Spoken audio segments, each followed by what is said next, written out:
to the Canadiens Connection podcast here on Rocket Sports Radio, keeping you informed, engaged, and entertained.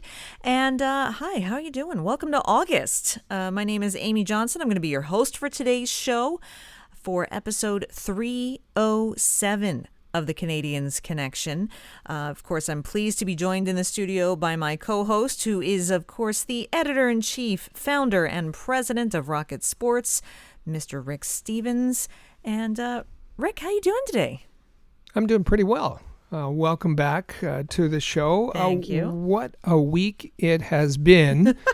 A little bit. I say that personally, and both for the Montreal Canadiens. The Montreal Canadiens signing two young defensemen who are going to be important to their future, and locking up another piece of their core. And the other major happenings is we're with Rocket Sports for the first time in 9 years. We moved. We said goodbye. Wow. Yeah, saying goodbye to our beloved studio of 9 years. And in the process, I guess, of moving to newer, better digs. And I guess with that, I just want to thank all of the people who listen every week, who've been listening for years, or those who have just found us recently. Thank you to our listeners. Thank you to the Hockey Podcast Network. Our affiliation with them has been long and strong. Our sponsors, our benefactor, all the people who help, and the Rocket Sports team, of course, who help make this podcast every week, every Saturday. And we're in our 7th season now of Canadiens Connection. And with this move, we're putting together kind of exciting new ways to deliver content about the Montreal Canadiens to all of you for the 2024-25 season. And we're doing it without missing a week, missing a week on the air. So, thanks to everyone who's helped put this together. It's pretty amazing. Rocket Sports always continuing to grow and evolve and reinventing the way that we deliver hockey content to Montreal Canadiens fans. And I think it's something to be really proud of from an entire team perspective. And I hope our listeners and viewers appreciate the ways that we keep, changing things up to keep things fresh and up to speed. So very exciting. And as you say, talking about the next season of hockey, it's going to be here before you know it. It's August. We've hit August. I mean, here it is. And so despite the fact that August is usually one of the slowest months on the calendar for hockey news, the Canadiens apparently didn't get that memo, because this week, it's like they tried to cram all of their news into the last few days of July before August hit. So we're going to talk about some pretty big news out of the Canadiens camp this past week, get you caught up on some prospect news as well.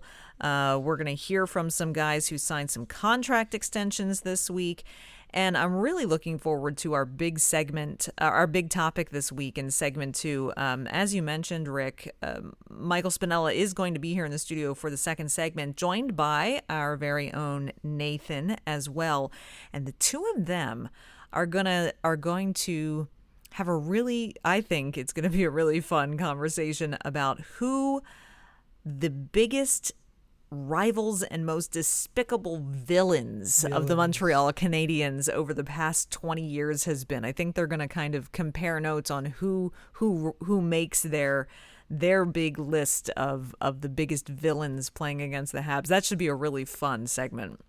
Absolutely. And I'm thinking of a few Boston Bruins right now that would be on my list anyway. I would bet there will be more than one Boston Bruin on that list. So lots to get to today. We're going to have a related to that. We're going to have a fun question of the week for all of you listeners and viewers that you're going to want to check out and leave us either a text or comment about. We'll get to all of that in just a moment. And remember, when we do have a question each week for you, we want to hear back from you, because this is an interactive podcast. So whether you're watching on YouTube and you just simply leave a comment down in the comments section. Maybe you clicked this link because you found it on Twitter or Facebook. You could always just reply to the post on Twitter or Facebook. But you can also text us directly anytime, whether it's an answer to the question of the week or a comment, suggestion, feedback, anything. Just text us on the Rocket Sports text line. And if you don't know what that is, it is 585-3-ROCKET. Again, that's 585-3-ROCKET. And of course, if you do want to follow us on social media, follow at Habs Connection on Twitter, Facebook, and Instagram, and visit our website at CanadiensConnection.fm, where, we know it's the summer. We know you're going on vacation, so maybe you missed an episode. Believe me, we've had great content each and every week. So if that happened, you can go to CanadiensConnection.fm and check out our archive to catch up on what you might have missed. But since we have been gone last week, the Olympics started in Paris this week. Of course, the medal counts are already going up the board, and everyone seems to get in on the Olympic fun, Rick, including Juraj Slafkovský, who was in Bratislava in Slovakia this week at an event celebrating the Olympics. There was a thread put out by Thomas Prokop with some photos of Juraj Slafkovský at the Olympic event. The pictures show him in a kayak, mostly in a kayak. The pictures end with him in the water. He went over, I guess, in the kayak, but he was there at an event promoting the Olympics. So journalists had an opportunity to talk to him, first asking him about that experience in the kayak, and he said it was nice, but I think I underestimated he called it a canoe and it ended up with me getting soaked, but it was a change of pace. It was challenging to balance, and I gained more respect for canoeists. He said that he's keeping an eye on the Olympics. He happens to like fencing as the summer sport. What he's been doing to prepare for the new season. He says he goes swimming, he plays football, golf, some basketball, and spends some time in the gym. And he was asked about the Winter Olympics and whether he would participate for Slovakia, their men's team, if asked. And he said, "I'm ready to represent my country at the Olympics, but not my decision. The Montreal Canadiens management will decide whether I will participate." Lastly, he was asked about his contract, and he said, "I don't know. I haven't really thought about it too deeply." He said, "First and foremost, I have to prove to everyone that I deserve such money." So he's out to improve and prove that he and earn the trust of the fans, that he's worth the money that his new contract will give him. That's a very mature response. I like that. Speaking of contracts, there were not one, not two, but 3 contracts signed with Montreal Canadiens players this week, all extensions, and all on the blue line, which was pretty fun to watch unfold this week. On Tuesday, the Canadiens signed young defenseman Arber Xhekaj to a 2-year, $2.6 million contract for the 2024-25 to 25-26 season. And I don't know, was it later that day or... Yeah, later that day, then they also locked up an extension for defenseman Justin Barron on another 2-year deal, roughly the same $2.3 million contract. So Xhekaj and Barron both inked to 2-year contract extensions, which I think is a fair term, and I like the salary on it as well for both of them. Yeah, and $1.3 million AAV for Xhekaj, $1.15 million for Barron. Both starting this fall, and as you said, for a period of 2 years. We remember that Xhekaj had his season ended with a shoulder injury. He played just 44 games for the Canadiens last season. Might be surprised that We know Justin Barron spent some time in Laval, but he played 48 games, a couple more than Xhekaj with the Canadiens this past season. Both are, Xhekaj's 23, Barron's 22. Barron a first-round pick, Xhekaj undrafted. I think it's going to be the task is the same for both of them this upcoming year. It's to prove whether they are permanent fixtures on the blue line for the Montreal Canadiens. We know Xhekaj went down to Laval as well, played 17 games down there, looked good with Logan Mailloux at the time, but they both have the challenge now, and especially with Justin Barron, his waiver exemption disappears this year, so both are going to have to prove that they belong in the lineup on a regular basis. Yes, they are, absolutely. And following that up, the very next day, it was a busy 24 hours for the Canadiens and Kent Hughes. The Canadiens inked defenseman Kaiden Guhle to a nice big fat extension. That's a 6-year deal coming in at a full value of $33.3 million, which starts next year, the 2025-26 season, going through the end of the 2031 season. This is a great deal for the Montreal Canadiens. You might say, is Kaiden Guhle worth $5.5 million this year? Well, he's going to have a 1 year to get there because the contract doesn't kick in until 2025-26, and that AAV of $5.5 million. But for 6 years, that's I believe that's going to look like a bargain. I know there's some people who are concerned that you don't want to pay that kind of money for a defenseman, whether he's a number one or number two, who doesn't quarterback the power play, and that's not the expectation for Kaiden Guhle. But to be a solid defensive defenseman, to be a punishing defenseman, to be someone who's hard to play against, to be, and someone who can contribute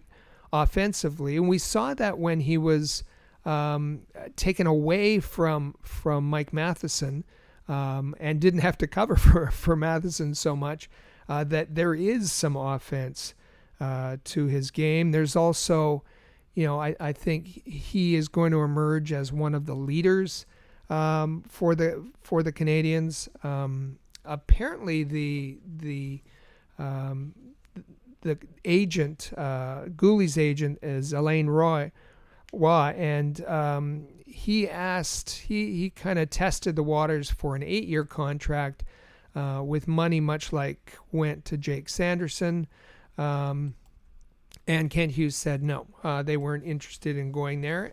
This could turn out to be a good thing for the Kaiden Guhle camp, who could cash in if he meets those expectations after the 6 years. Of course, the analytics folks were at it, and they've done some projections, and it's in the second year of the contract, according to the projections, that Kaiden becomes a bargain.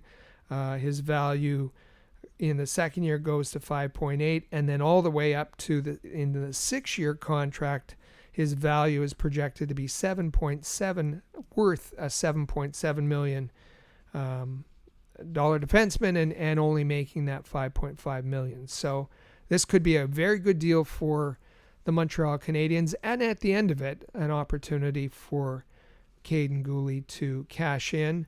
Just one more note, and that is that Kent Hughes has been busy, as you said, but he's been busy, back to the beginning of the summer. And if you look at the young core that the Canadiens have,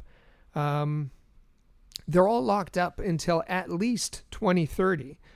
Nick Suzuki until 2030, Cole Caulfield till 2031, Slavkovsky till 2023, and Kaiden Guhle till 2031. And now I know that, You're going to add perhaps Hudson to that group, that core, Reinbacher, Demidov for sure.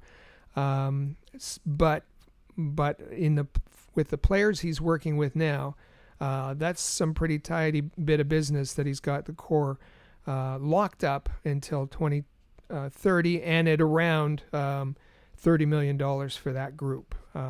So all good news for the Montreal Canadiens this week.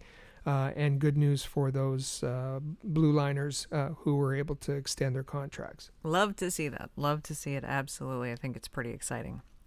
All right. Well, speaking of exciting and youth in the Montreal Canadiens organization, let's take a moment and check in on the Habs Prospect Report. It's time for the Rocket Report.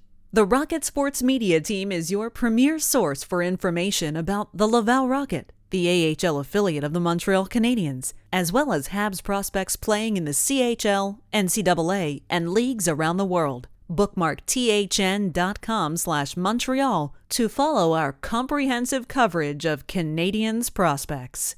All right, well, let's first start with another update on the very exciting, thrilling prospect of Ivan Demidov, continuing his training camp with SKA St. Petersburg, and more photos and even more information coming out around that, Rick. This has been a weekly stop for us on the Canadiens Connection, especially in the prospects section in the Rocket Report, in that Demidov is such an important prospect for the Canadiens. We always want to check in, and we've been following the progress of the training camp with the KHL team, SKA St. Petersburg. More photos appeared of Demidov on their Instagram account, and they've been similar to the ones that we've seen before, and in the gym and so on. But also this week, what appeared is an article on a website called rg.org, responsiblegaming.org. It was an interview of Demidov done by Demidov. Apparently no relations, Sergei Demidov from rg.org interviewed Ivan Demidov. And what was revealed in the interview was that Ivan said he's not 100% yet. He's just not there yet, and ready to participate fully from his injury. And it's interesting because we've heard him say this before. He says, I'm not training at full strength yet. That'll probably happen in a week. I think he said that at the draft, that he'd be ready in a week. But he says, I do what I can in the gym, and if my injury restricts me, I can do other exercises. He talks about having a good season this season in the KHL. And he hopes that he'll then move to the Montreal Canadiens for the 2025-26 season. He talks about having an injury-interrupted season last season, so he wants to prepare and play well. And he's already started thinking about his joining the Canadiens and how that will play out in the future. He said that he knows that his head coach, and we talked about this last week on the podcast, head coach Roman Rotenberg of SKA St. Petersburg has spoken with the Canadiens about the joint development plan. So Demidov is aware of that. He also says that he's been in direct contact with members of the Canadiens, and you might imagine who that would be, members of the development team who are reaching out to him, asking how he's doing, asking him about his injury, and that sort of thing. But also, Demidov says that some players have reached out to him, and that one of the players that he's been communicating regularly by text with is the aforementioned Juraj Slafkovsky. He said that Juraj sent him a few messages, congratulated him on the draft, asked about health, and said Juraj said that he was really looking forward to Ivan joining the team and playing with him. So lots of ways that Ivan Demidov was in the news this past week. And we thought we'd bring that update to you. Love that. Speaking of an update, it seems that we need to revisit an Athletic article that you and Michael spoke about last week, where the Athletic did a ranking of current and future goaltending, kind of an outlook for each NHL team, where they had the Canadiens ranked at number 4. Did I read that correctly? Number 4?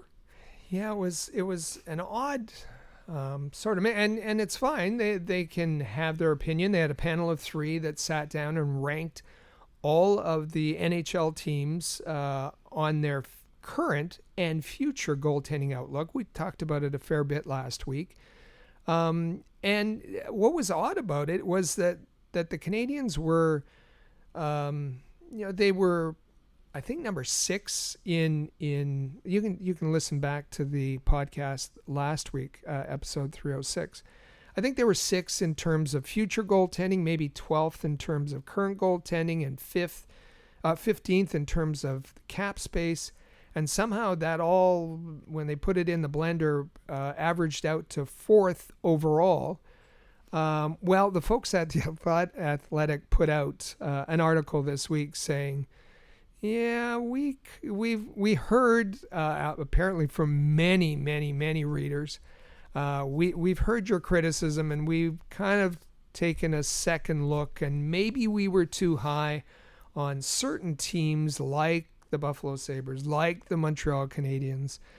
Maybe we were a bit overzealous there. And it was certainly, that was our opinion last week. So they put out an article kind of revisiting that whole ranking that they had set up last week. So maybe not quite as rosy as they first presented. Well, I'll give them credit for acknowledging that. Okay, maybe that was a bridge too far a little bit. Yeah. In Laval Rocket news, if you were a fan of Philippe Maillet playing for the Laval Rocket last season, you'll be watching him over in Europe next year. HC Ambry Piotta has signed Maillet to a deal for this coming season, so there is another Rocket player who will not be returning next year. And, Philippe Maillet did a serviceable job, but, just one of those players that was kind of, AHL teams have the organization's prospects that they need to develop, and then there are always just simply free agent signings from the AHL that are around those players. There's always a lot of turnover in the summertime with those types of players, as you some players don't necessarily want to maintain the balance between playing veterans and playing prospects, or, maybe there's just new opportunities and so forth. This is one of those instances. Philippe Maillet not going to be back next year. So I'll just say, and this is just my opinion, Philippe Maillet played too much. He played too often. He played he had too many minutes in too many prime he had too many prime opportunities.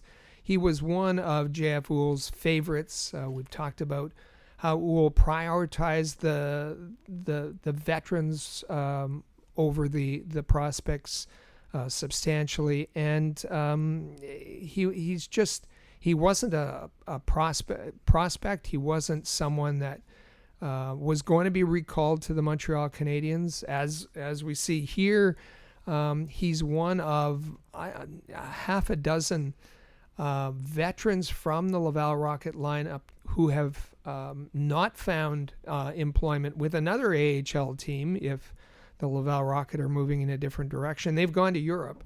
So there's lots of talk about how important veterans are to support the prospects, but getting the right veterans. And this was a case where maybe it wasn't a good fit, wanted too much in terms of ice time and prominence on the team, and will continue his career in Europe.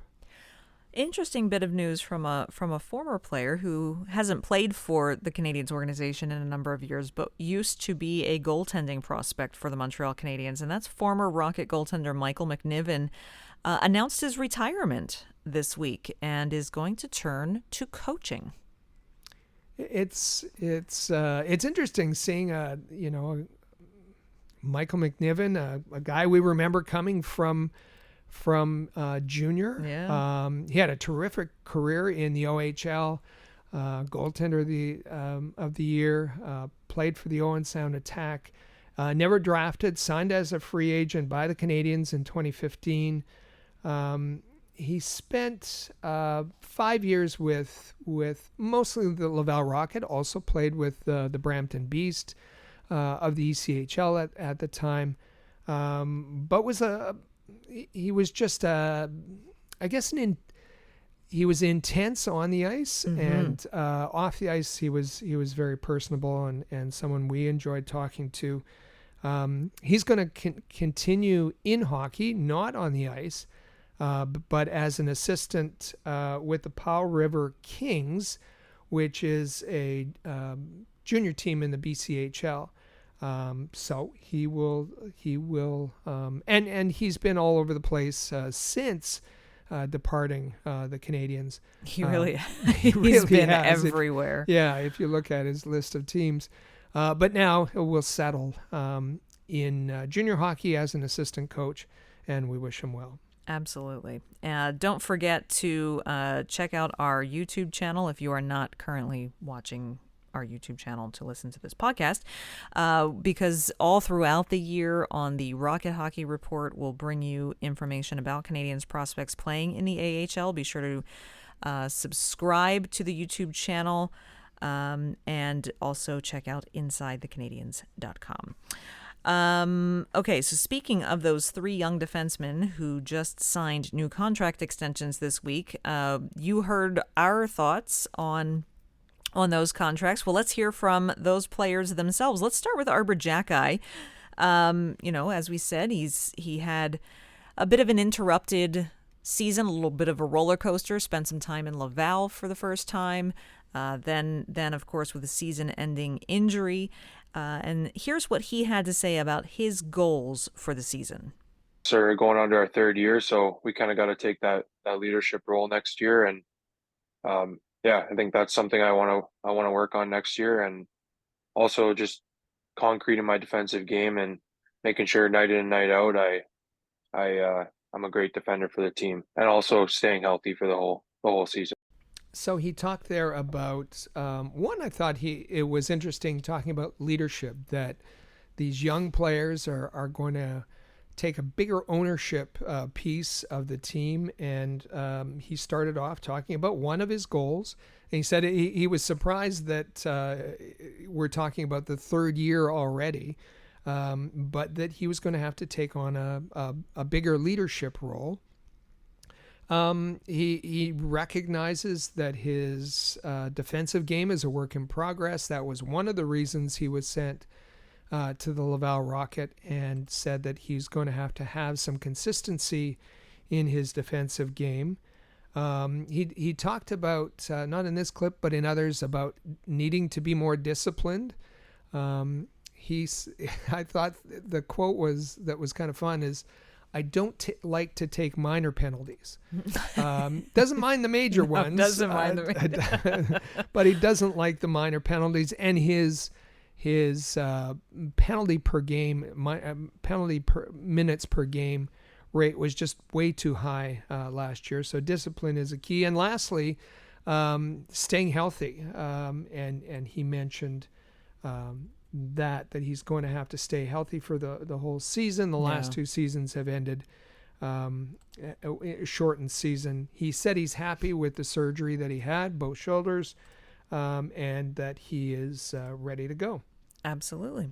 All right. Well, the same day, Justin Barron got his 2-year extension. And Justin Barron has had, there are plenty of people, whether it's analysts, whether it's media types, or whether it's fans. There's a lot of people who have been, plenty of people have been supportive of Justin Barron, but there's also been a decent contingent who have been kind of quick to write him off because he hasn't been the splashy kind of defensive player that some people prefer, I guess.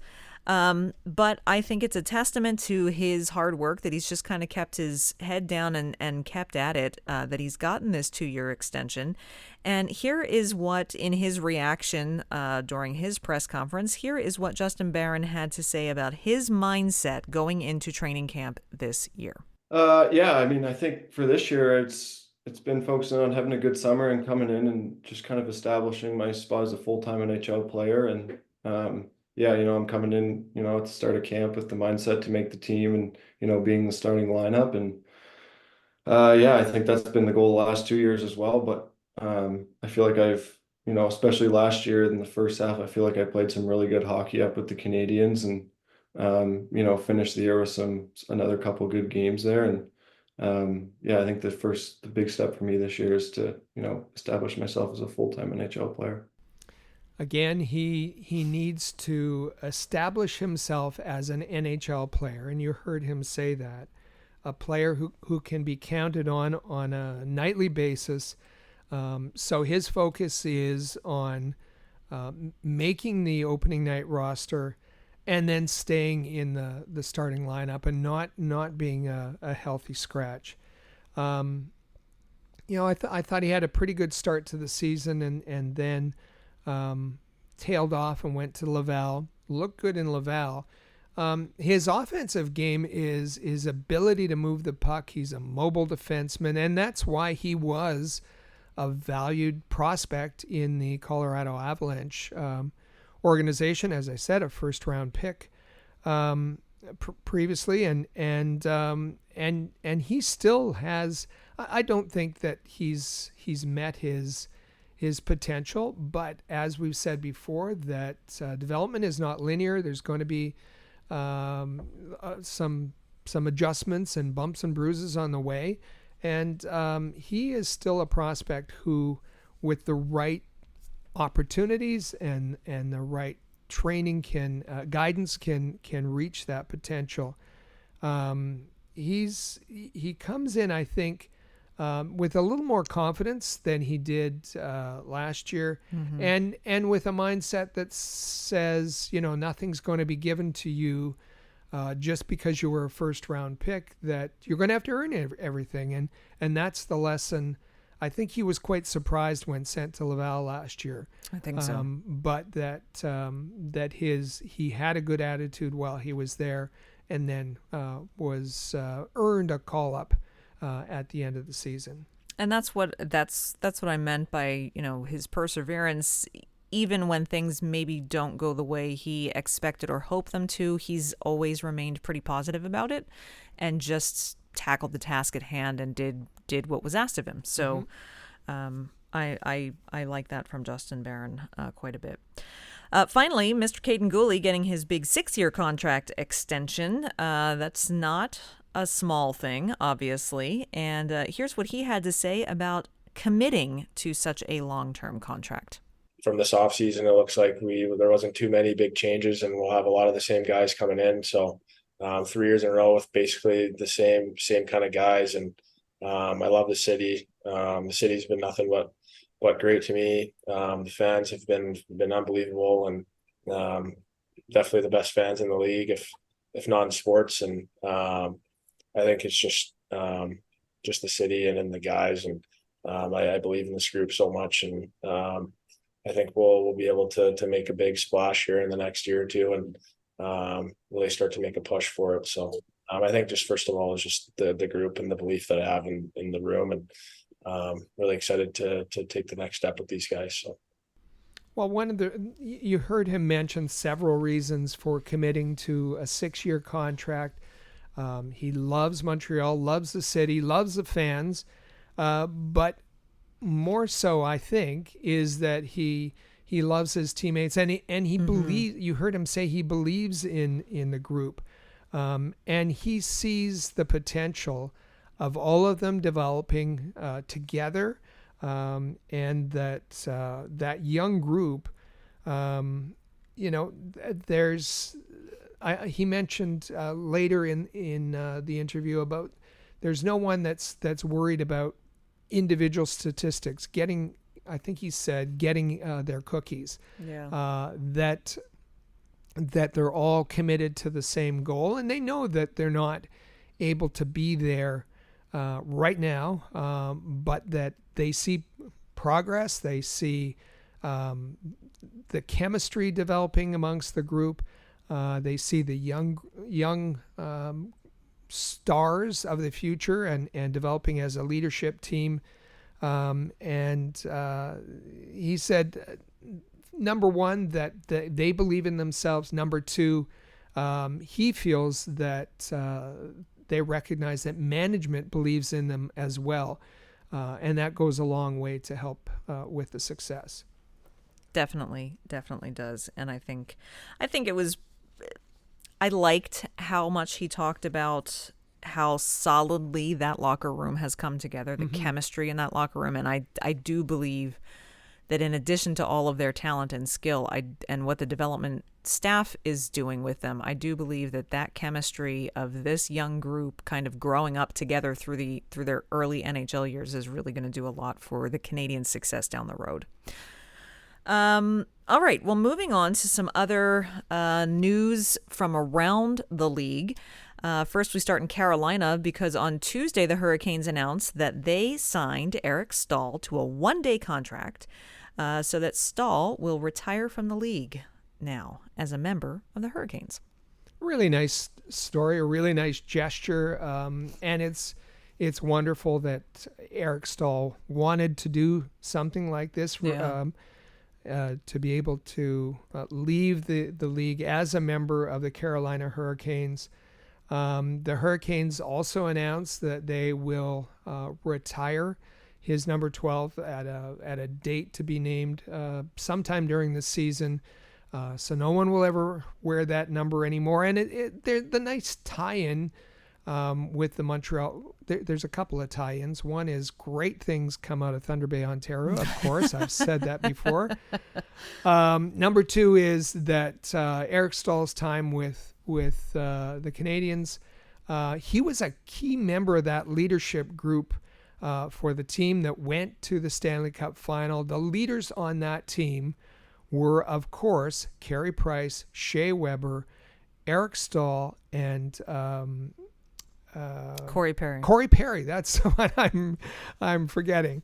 But all four were key leadership members, and it's just a really nice story to see him retire in the jersey that he wore for so long. Definitely. Finally, in this segment, just want to touch base because it certainly is a topic that everyone's kind of buzzing about right now. Is just over a week ago, very sudden news that Jeff Marek was departing Sportsnet, obviously thus also leaving Elliot Friedman and his 32 Thoughts podcast and so forth. But there's been, in the interim, there wasn't really a reasoning given at the time. It was just okay, moving on, more soon.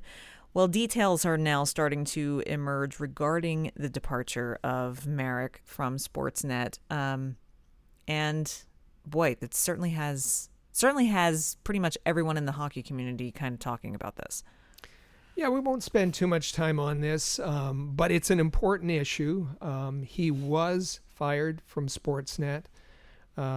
Jeff Marek was for really something that can't be tolerated, and that was sharing privileged information at this year's NHL entry draft. And the mechanics of it, the behind the scenes kind of bit of information is that when the teams make their draft selections, and we're talking about the first round here, they submit those selections to the NHL, and they register them, and they check them, and they do all their things, and then the NHL distributes that information to certain members of the media who need to know, and in particular the ones, the broadcast networks, so that they can get their graphics ready, and the cameras ready. Yeah, they can get the camera trained on the prospect and their families. Remember, how did they get that shot of Beckett Seneca standing up and being so surprised and saying, what the, all of that doesn't happen. That's planned. And the NHL gives that information to the networks prior to the team members coming up on stage and making the announcement. I should say that the NHL entrusts that information to the certain media outlets for that purpose. Yeah, and this is normal. There's, it happens, the whole, during the draft lottery and the ping pong ball thing, they embargo certain journalists to be scrutineers, essentially, for that process, but take away their cell phone, and that's part of the deal. Mm-hmm. If you're going to be an entrusted member, you keep the secret.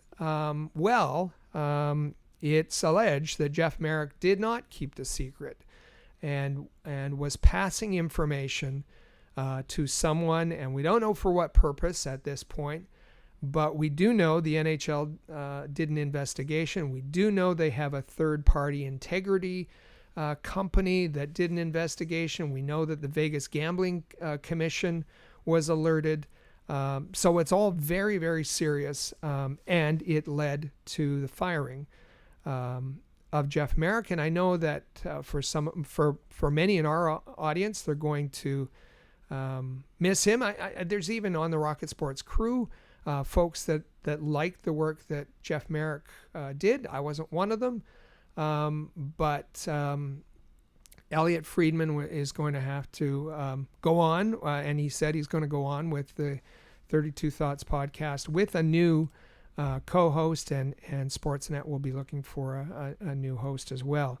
Unfortunate, but just that's the kind of, I won't say mistake, because it's more than a mistake. It's the kind of thing that just cannot be done. No, not. And as you say, nothing has been proven yet. We don't know if there was if it was innocuous or not. It's just the question marks that it raises makes it something that there has to be a zero tolerance for that in case something nefarious is done with that information. Which is just unfortunate. So we will see how all of that plays out.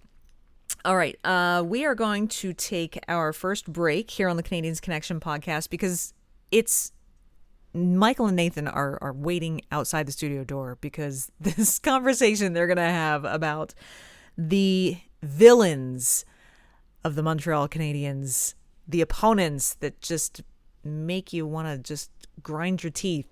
They're gonna have a big conversation, compare notes, compare lists. It's going to be a lot of fun. We want to get to that. So first, we want to hear from our first set of sponsors for today's show. That's DraftKings, and we will be back with you on the other side of this break. Don't go anywhere. You are listening to the Canadiens Connection podcast right here on Rocket Sports Radio. Know the beautiful thing about being a sports fan? There's only like 2 days the whole year without a game. 2! With so much happening and so much action, that makes just about every day game day at DraftKings Sportsbook. It's super easy for first-timers to get started. Try betting on something simple like picking a team to win.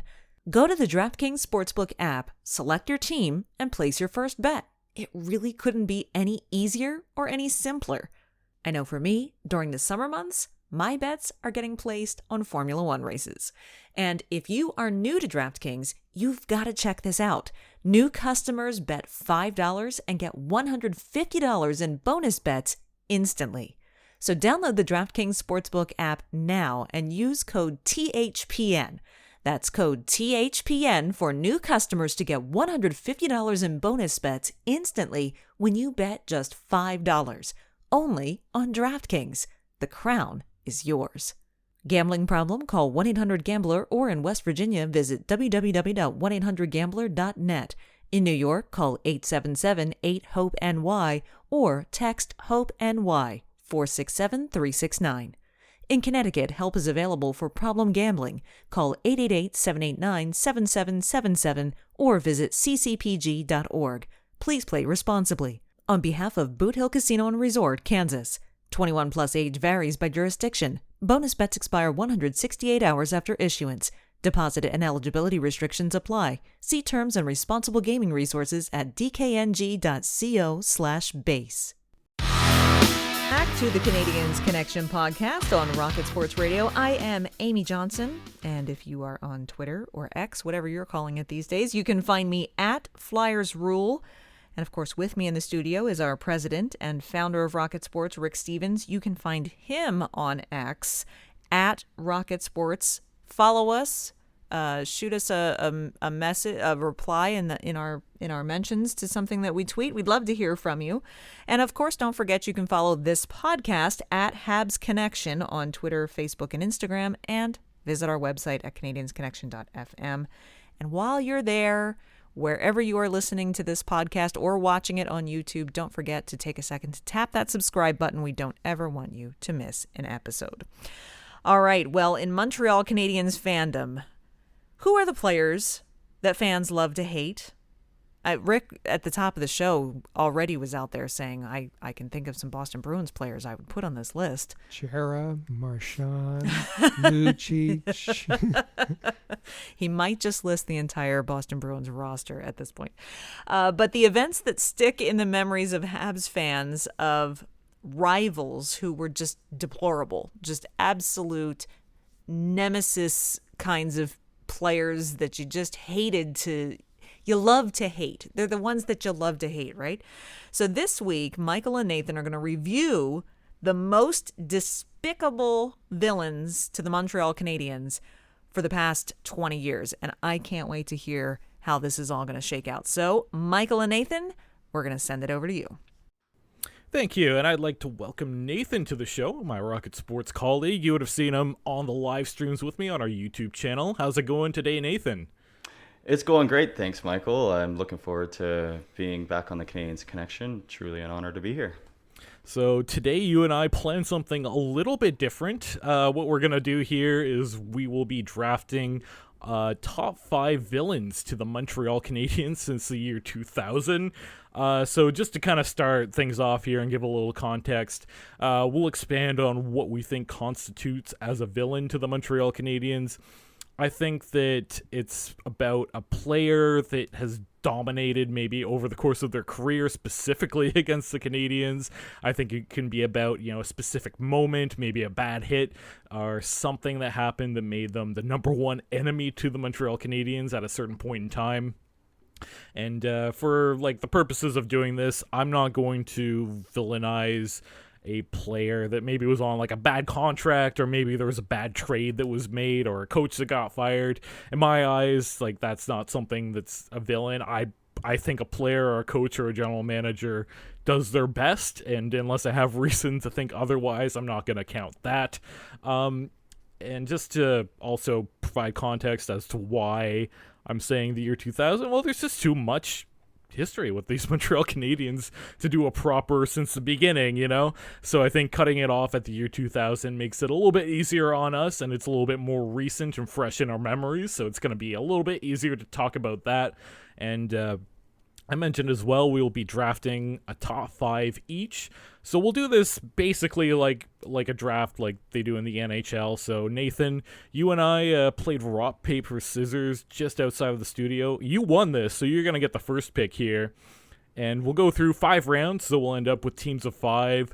For those listening, feel free to play along with us. If there's anyone we miss or there's someone that you agree with, definitely let us know.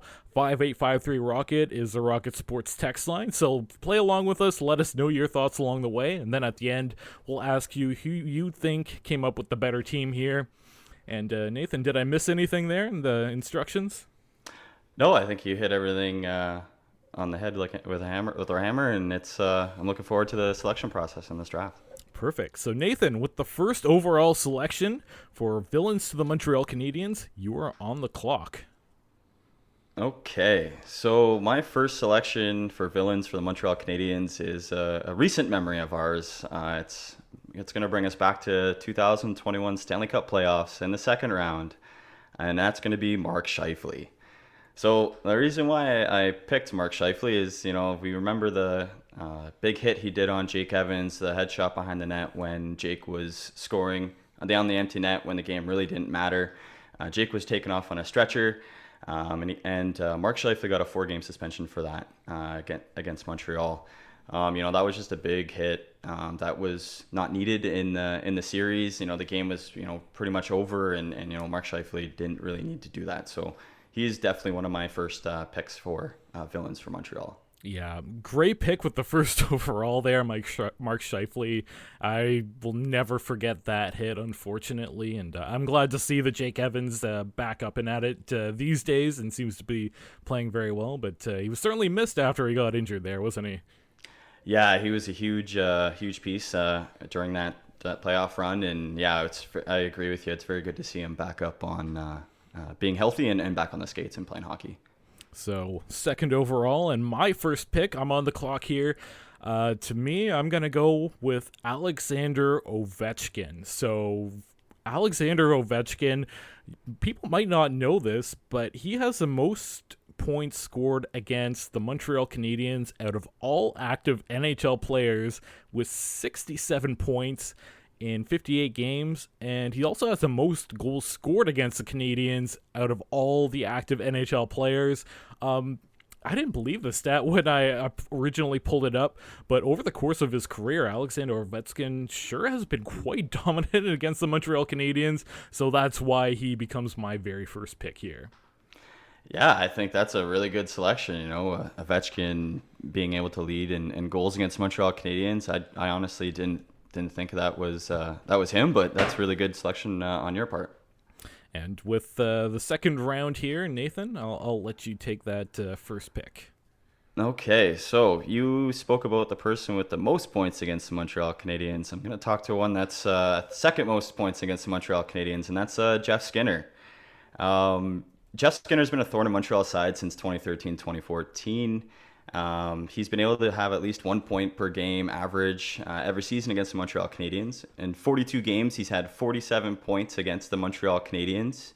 And the biggest seasons were recently, since 2018 to 2022. He's been averaging anywhere from 6 to 7 points over those seasons, over a 3 to 4 game span. So I mean, that's averaging like 2 to 3 points a game, which is huge against Montreal. Great pick there. Jeff Skinner, another one I didn't realize had so much success over the Canadiens, but a great pick by you, a little bit under the radar for sure. And with my second pick here, I'm going to go with a goaltender, and I'm picking a goaltender, French-Canadian, and has had a lot of success, Martin Brodeur, who's gone 45-19, 5-1 over the course of 70 games against the Canadiens, a goals against average of 1.83 and a save percentage of .930 against the Canadiens throughout his career. I think that basically leads the way since the year 2000. So Martin Brodeur, while he was still playing, was certainly a thorn in the side of the Montreal Canadiens and made it difficult for them to generate any offense. Yeah, I think that's a really good pick. I didn't realize Martin Brodeur was that big of an issue against the Montreal Canadiens, and I really like that pick, to be honest. Well, thank you very much. I'll take that every day of the week. Moving along to our third round, I'll let you make the first selection here, Nathan. Okay, so I want to kind of bring us back to a hockey player who, honestly, when I saw this stat, I didn't realize he would be up here. So since the year 2000, of all the active players, Zach Parise had 8 game-winning goals against the Montreal Canadiens. Honestly, when I saw this, I was completely surprised because I didn't think that Zach Parise would have leading the way in that many game-winning goals against the Montreal Canadiens. So that was a really big eye-opener for me. Zach Parise, another New Jersey Devil. I wonder if there was just a point in time in the mid-2000s where the Devils were just super dominant over the Canadiens. Yeah, I think so. I think you're right about that one. Absolutely. And for my next pick, this is difficult. A lot of good players still on the board here. You know what? I'm going to have to go with Ryan McDonagh. So, interesting thing about Ryan McDonagh, this didn't weigh into this decision at all, but just kind of interesting. But he was a 12th overall pick by the Montreal Canadiens at one point, but he was traded before he was even able to suit up for the Canadiens in a package that brought over Scott Gomez. But Ryan McDonagh, what's interesting about him is he has the most playoff points against the Habs out of all active players currently. That's a total of 15 points, and also he leads the way in plus-minus with 12. So going with the defensemen here, I think I got one of each, a forward, a D, and a goaltender. And interesting case here with Ryan McDonagh. I don't know what happens when the playoffs come around, if he just feels a little bit of vengeance in his heart. But of course, he's been punishing the Montreal Canadiens in the playoffs for quite some time now. Yeah, that's huge. I didn't realize that Ryan McDonagh would have all those points against Montreal, and that's honestly that's very cool to hear and great to see. So far, we're 3 rounds into this. You feeling pretty good about your team? I haven't been stealing too many from you, have I? No, you haven't stolen anything from me yet, but I think I'm pretty good with my selection. So how are you feeling about your selection so far? Pretty good so far. I'm very confident. You all ready to get into round 4 here, Nathan? Yeah, I'm ready to get into round 4. You are on the clock. Okay, so for my 4th pick, I'm going to go out and say back in 2011 in the playoffs, we had Zdeno Chara hit Max Pacioretty into the stanchion. That took place when Chara hit Pacioretty in the stanchion. Chara decides to finish the check and knocks Pacioretty out, giving him a concussion, a cracked vertebrae, and he didn't return until the following season. Honestly, this hit by Chara was under investigation by the Montreal police, but the Montreal police found that it was a part of hockey. But I remember this hit very vividly. It's every time when I think of when these two teams played in the playoffs, this is the first thing that comes to my mind. So it's one of the biggest villains I have on my list, to be honest. Yeah, actually one straight off of my list there too. Great pick there in Zdeno Chara. Our first Bruin comes off the board here. And just to add to that, one of the things I noted too about Zdeno Chara is he was actually fined for a cross-check to Brendan Gallagher's face at one point. And he was fined the maximum allowable at the time, which was $5,000. So yeah, Zdeno Chara in general, he's always a guy that makes it difficult on his opponents, and a couple of, difficult plays for him there, injuring Pacioretty and then cross-checking Brendan Gallagher to the face. So great pick there, and a little bit jealous you end up with that guy on your team. No, it was one thing that stuck with my mind. So, and good add on the Gallagher fine as well. I totally missed that one. And with my pick in the 4th round, I'm going to have to go with someone not a player. I'm going to go with a coach, and this one is always going to be vivid in my memory. I'm going to go with Paul McLean, the Walrus himself. This dates back to the 2013 first-round playoff series of the Montreal Canadiens against the Ottawa Senators.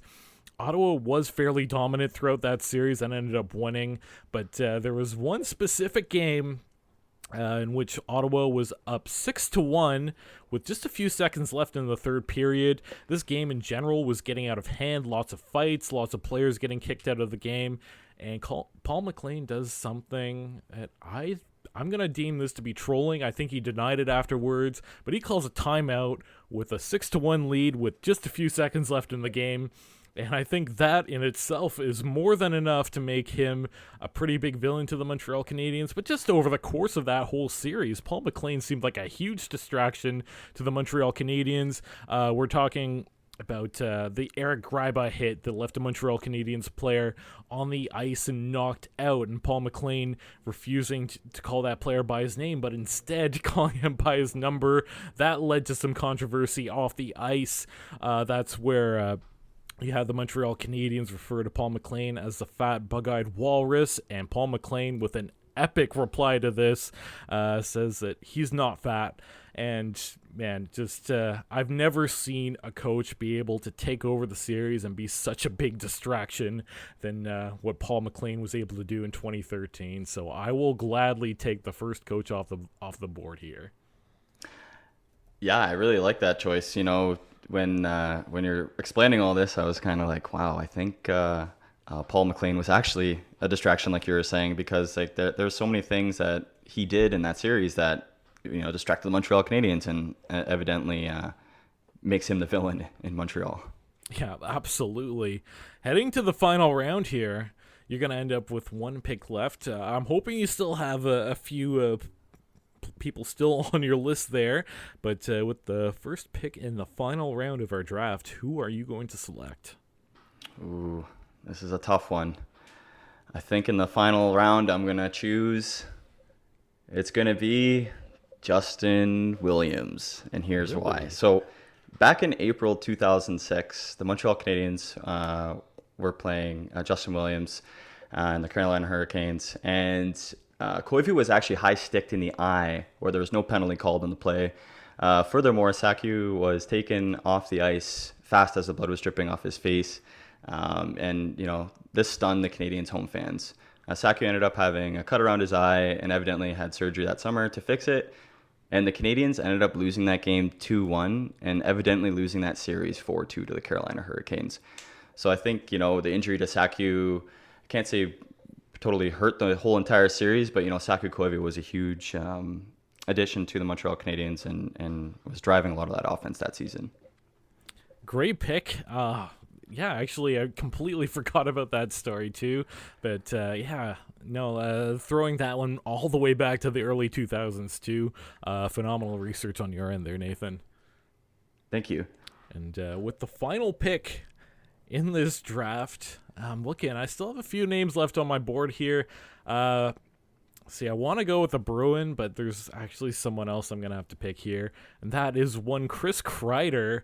Remember when he ran into Carey Price? Look, I'm not going to get into the whole situation. Was this on purpose? Was this not on purpose? There was definitely a trip leading up to him crashing into Carey Price, but it looked like he maybe could have avoided it. This led to a Carey Price injury, and of course, Carey Price struggled with a lot of injuries since that moment. Funny thing, just to add to this, the Habs were actually in a position in 2009 where they could have drafted Chris Kreider, and I know Rick, this haunts him in his nightmares, but with the 18th overall pick, the Montreal Canadiens selected Louis LeBlanc. And right after that, Chris Kreider was the very next pick. I think Rick was hoping for Chris Kreider to be a Hab. That didn't work out, and not to mention this past season, Chris Kreider scored a hat-trick against the Montreal Canadiens, just to add a little bit of salt into that wound. So I'll happily take one Chris Kreider to my team. Yeah, I think that was a really good pick, Michael. He was actually my honorable mention on my list. So, I mean, I think that was a really good selection. You know, I believe that if that injury didn't happen during that playoff run, I strongly believe that Montreal could have won that series and potentially had a shot at the cup, you know, back in 2014. So, that's a very, very good selection on your end there, Michael. Oh, thank you. And the Habs backup goalie at that point was Peter Budaj. So unfortunately, not much Peter Budaj could do. He was always a backup goaltender, and he was never gonna fill the shoes of Carey Price. So it's very unfortunate. I know you mentioned that that was one of your honorable mentions of people that didn't quite make it onto your top 5 villains. But was there anyone else here? No, I don't have any other selections. I don't know. I think there's, with the selections we've made, there's been a lot of good selections, and I think we got to see who's got the better selection of the two, I guess. Absolutely. A couple players are still left on my list here. Of course, Milan Lucic is one of those. Of course, you have to think about the time he made a few interesting gestures in the penalty box towards the Montreal crowd. Some of his antics at the end of a playoff series, giving some choice words to Alexei Yemelin and Dale Weiss during the handshake line after Montreal won a Game 7 3-1. And Milan Lucic, as a Bruin, has always just been a pest. There are probably hundreds more examples I can give here. I also threw Sidney Crosby's name onto my list here. 64 points versus the Montreal Canadiens throughout his career. He could even pass Ovechkin this season, who has 67 points throughout his career. So, of course, Crosby always dominant against the Montreal Canadiens. A couple more I can throw in here. Henrik Lundqvist, most career wins against the Habs in the playoffs since the year 2000. That includes 2 shutouts, a save percentage of .936, and a goals against average of 1.91 in the playoffs. Absolutely dominant, kind of similar to Brodeur's numbers during the regular season against the Habs. And of course, Tom Dundon, the owner of the Carolina Hurricanes, was the last one on my list here that probably could have made it onto either of our teams if we really wanted to. You remember the whole situation with Jesperi Kotkaniemi being offer-sheeted by the Hurricanes, and of course, a little bit of extra trolling in there with the $20 bonus that was Sebastian Aho's number. The Montreal Canadiens just a couple years before that had offer-sheeted Sebastian Aho, which Carolina chose to match, and of course Sebastian Aho remained a Hurricane. So I think that was some expert trolling by the Carolina Hurricanes team, and of course tweeting out a reverse Uno card the day that they did that too, icing on the cake. And plenty of more villains, plenty of people we probably could have added here, but Nathan, I'll let you announce your starting lineup of your top 5 Montreal Canadiens villains. Okay, so my top 5 are going to be Mark Scheifele, Jeff Skinner, Zach Parise, Zdeno Chara, and Justin Williams. And for me, Alexander Ovechkin, Martin Brodeur, Ryan McDonough, Paul McLean, and Chris Kreider.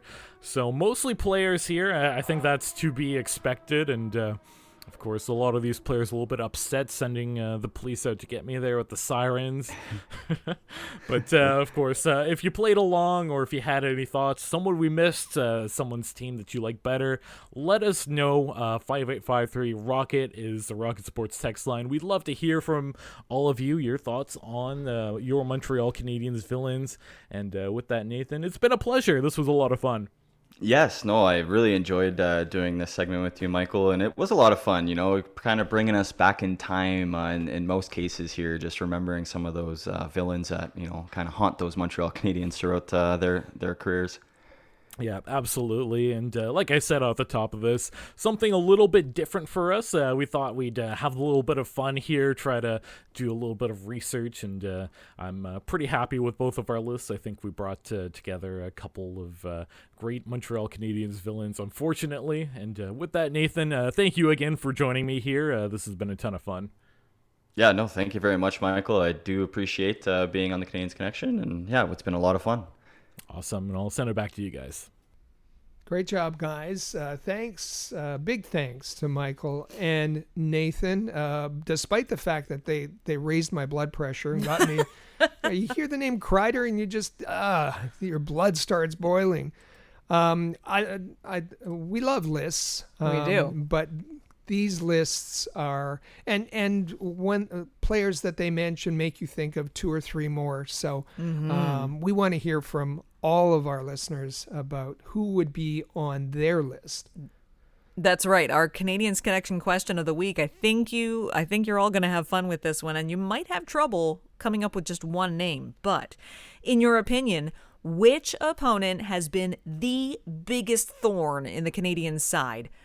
past or present players. It could be someone who's currently playing against the Canadiens, or someone who used to play against the Canadiens, or someone who's even retired from hockey. We're talking way back. But who is the opponent that's been the biggest thorn in the Canadian side, past or present? Either leave us an answer in the comment section on YouTube, text us on the Rocket Sports text line, that's 585-3-ROCKET, or reply to us on Twitter, Facebook, and Instagram at Habs Connection. We are going to read some of your best responses to this question on next week's show, so make sure you get your opinions in there. It's a good thing we have this next sponsor, because I'm all riled up now, and I'm in desperate need of their services. That's right. Well, in case you didn't know, this podcast is sponsored by BetterHelp. And as we hear, Rick might be right in on this offer. We've got a great offer for you. Let's hear a little more about what you can get through our sponsorship from BetterHelp. This show is sponsored by BetterHelp. Okay, so what are your self-care non-negotiables? Like maybe you never skip leg day, or maybe you need to sit down and read in a cozy chair for maybe 30 minutes a day. Maybe you go for a walk every day to clear your mind, or put on some good tunes and just kind of let that be your pickup. Or maybe it's therapy day. When your schedule's like really packed with all sorts of activities with the kids or work projects, it's really easy to let your self-care priorities slip. And even when we know what makes us feel more relaxed or de-stressed, make us happy, it's really hard these days to make time for it. We all know how it is. We take care of ourselves last a lot of the time. But when you really start to feel like you have no time for yourself, there are non-negotiables like therapy that are more important than ever. And whether or not you've been in therapy personally, there are tons of benefits. And it's not just, I think a lot of people think about therapy in terms of people who are really struggling day to day, or who have experienced like major trauma and need to heal and recover from that. But really, therapy is just kind of like another way of taking care of yourself every day, to just talk to someone, learn positive coping skills, how to set boundaries, just be the best version of yourself that you can be. And if you're thinking of starting therapy, well, we have a great offer for you. You could give BetterHelp a try. It's entirely online. It's designed to be really convenient and flexible and suited to your schedule.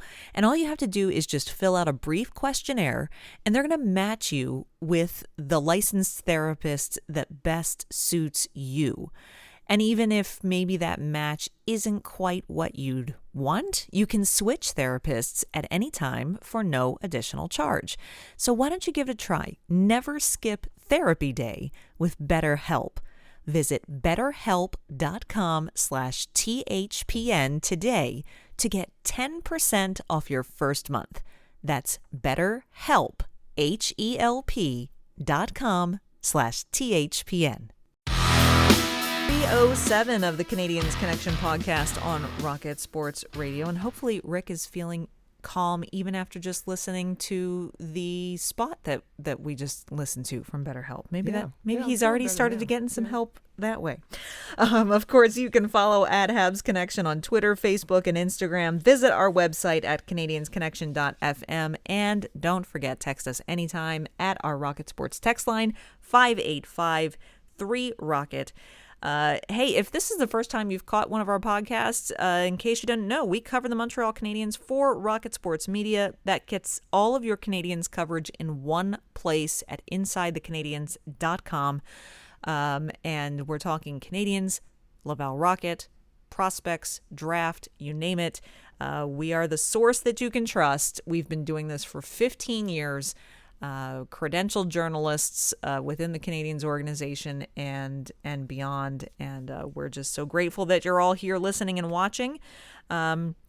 Speaking of watching, if you are watching, that means you're watching on our YouTube channel. So thank you for joining us that way. If you haven't done so already, tap that subscribe button and hit the notification bell. But also, if you are listening to this podcast on your favorite podcast platform, we do have a YouTube channel. where you will find this podcast appear every Monday. In addition, I host 2 shows weekly throughout the hockey season and occasionally during the summer months as well. That is the Rocket Hockey Report that typically comes out on Tuesdays, covering the Laval Rocket and Habs prospects playing in the AHL, and then also the Habs Hockey Report, where I touch on that week's hottest topics surrounding the Montreal Canadiens. And so if you haven't done so already, visit us on the YouTube channel. That's youtube.com/allhabs. InsideTheCanadiens.com will take you there, and just tap that subscribe button. We would love to have you join us over there. Also, Rick, sometimes people say, what's the best way that we enjoy your show so much? How can we help you guys? What can we do? Well, 5-star reviews are always a good place to start, don't you think? Sure. So if you want to help us just a little bit more, leave us a review. If how you're listening to us currently offers a review system, leave us a 5-star review. Leave us a good comment. Share our podcast on Twitter, on Facebook, on Reddit, any of your socials. Just share the episode. It's simple to do right there in the podcast platform. And it's the best way that you can help us to reach even more Habs fans around the world. And hey, Rick, It's August. It's August. We are gearing up already for a new hockey season. And we're always looking for people to join our team here at Rocket Sports. We sure are. We've been doing this a long time. We have a lot of fun, and we put together a lot of great content for Canadiens fans. And if you want to be part of our Rocket Sports team, as so many have over the years, reach out to us. Reach out to us on social media. Send a text or voicemail to 5853-ROCKET, or send me an email, hello@rocketsportsmedia.com. I'll say that again, hello@rocketsportsmedia.com, and tell us how you can help us. If you want to be part of our podcast team, if you want to contribute articles, maybe you're in communications or journalism in university and would like some experience and some exposure, we can certainly help in that way. The other thing I'll mention is that those that sent emails this week, I'll just give an apology to, because as I said, we've been moving. And I wasn't as quick to respond to some of those emails. And in particular, there was one from a listener. His name is Paul, and he wants to take us to a Montreal Canadiens game. Whoa. In the upcoming season. And Paul, we'll get to you soon. Sorry about the delay. And it's just the moving and being... now that we're reconnected to the internet, we'll get right back to you and arrange something. So to all of you, if you're interested in being part of the Rocket Sports team, if you have something to say, use the many ways to reach out and contact us. And of course, use those many ways to reach out and contact us to submit your answer to this week's Canadiens Connection question of the week. In your opinion, we want to know, which opponent do you feel has been the biggest thorn in the Canadiens side, past or present? Who is your number one villain against the Habs over all these years? We'd love to hear from you. Get your responses in. We want to read out some good ones next week. And don't forget, yes, it is August. It is summertime. There aren't hockey games to watch, but that's going to change in the course of a month. And the Prospects Showdown is coming up in mid-September in Montreal, playing against the Toronto Maple Leafs prospects, Rick. And tickets are available now, correct? That's right. So people get online and get your tickets to that. It's going to be a fun couple of games against the Leafs prospects. And what else is going to be fun? Well, we're going to do this all again next Saturday for the next episode of the Canadiens Connection on Saturday, August 10th. And Rick, do I get to be back for that one? I think you get a week off next week. I get a week off next. Michael's going to be back next week. Yeah, and then you'll be back for a few after that. Okay, well that's great. And so you'll get to welcome Michael back next week, which will be fun. and it'll be a great show. So be sure you subscribe to the Canadiens Connection on any of your favorite podcast apps, share it on social media, and we just thank you so much for listening to the Canadiens Connection podcast right here on Rocket Sports Radio. Click subscribe so you never miss an episode of Canadiens Connection. Follow us on Twitter, Facebook, and Instagram at Rocket Sports.